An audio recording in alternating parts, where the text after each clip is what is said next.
11 বছর পর আগামীকাল অনুষ্ঠিত হচ্ছে নেত্রকোনা জেলা বিএনপির সম্মেলন। তবে 10 উপজেলার কমিটি গঠনে আছে আপত্তি।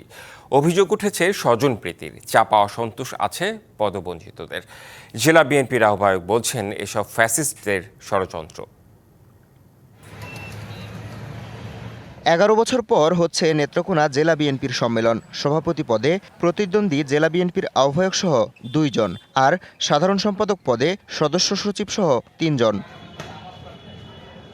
শহরের গুরুত্বপূর্ণ সড়কে সারি সারি তোরণ আর ব্যানার পোস্টারে প্রতিদ্বন্দ্বী প্রার্থীরা জানান দিচ্ছেন নিজেদের অবস্থান। ঐতিহাসিক মুক্তারপাড়া মাঠে মঞ্চ প্রস্তুতির কাজও শেষ পর্যায়ে।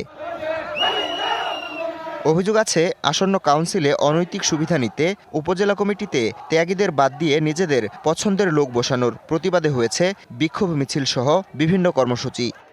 বলেছেন যে ত্যাগী নেতৃবৃন্দ তাদেরকে কমিটিতে আনতে হবে, উনি আনেন নাই। যতক্ষণ পর্যন্ত আমাদের এই সংশোধনী কমিটি না দিবে এবং নির্যাতিত নেতা কর্মীদেরকে তালিকাভুক্ত না করা হবে, ততক্ষণ পর্যন্ত আমাদের এই আন্দোলন অব্যাহত থাকবে।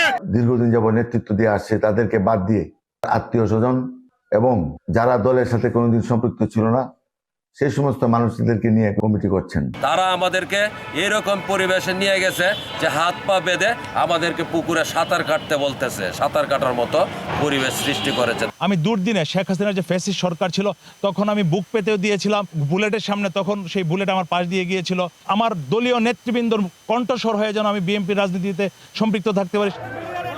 আপনার প্রিয় কাপড়ের যত্নে এলো এনজাইম সমৃদ্ধ Arik silver wash detergent powder 500 গ্রাম মাত্র 70 টাকা। প্রিমার্ক। স্বজনপ্রীতির অভিযোগ অস্বীকার করে আহ্বায়ক কমিটির নেতারা বলছেন আন্দোলন হচ্ছে ফ্যাসিস্টের দোসরদের ষড়যন্ত্রে। বিগত 17 বছর যারা মিটিং মিছিলে ছিল না, আর যারা মিটিং মিছিলে ছিল কারাগারে গিয়েছে, জেল খেটেছে, বাড়িঘরে হামলা হয়েছে, এই লোকগুলোকে বাদ দিয়ে ত্যাগী নিজে বাদ দিয়ে তো আজকে বসন্তের কুকিলদেরকে তো আমরা থানা কমিটিতে রাখতে পারি না। যারা বিগত দিনে আন্দোলন সংগ্রাম করে নাই, এখন তাদেরকে ফ্যাসিস্ট সরকারের দোষরা তাদেরকে সামনে এনে এইগুলি আন্দোলন সংগ্রাম বিভিন্ন জায়গায় টাকা পয়সা দিয়ে করাচ্ছে। জেলার 10 উপজেলা ও 5 পৌরসভার মোট 1515 জন কাউন্সিলরের ভোটে নির্বাচিত হবেন জেলা বিএনপির নেতৃত্ব।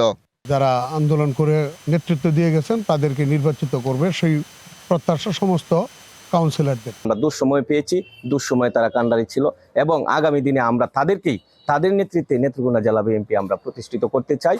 নির্বাচনের আগে দলীয় কোন্দল নিরসনে কার্যকর ব্যবস্থা নেবে কেন্দ্র, আর পরীক্ষিতরা জায়গা পাবে কমিটিতে, এমনটাই প্রত্যাশা নেতাকর্মীদের।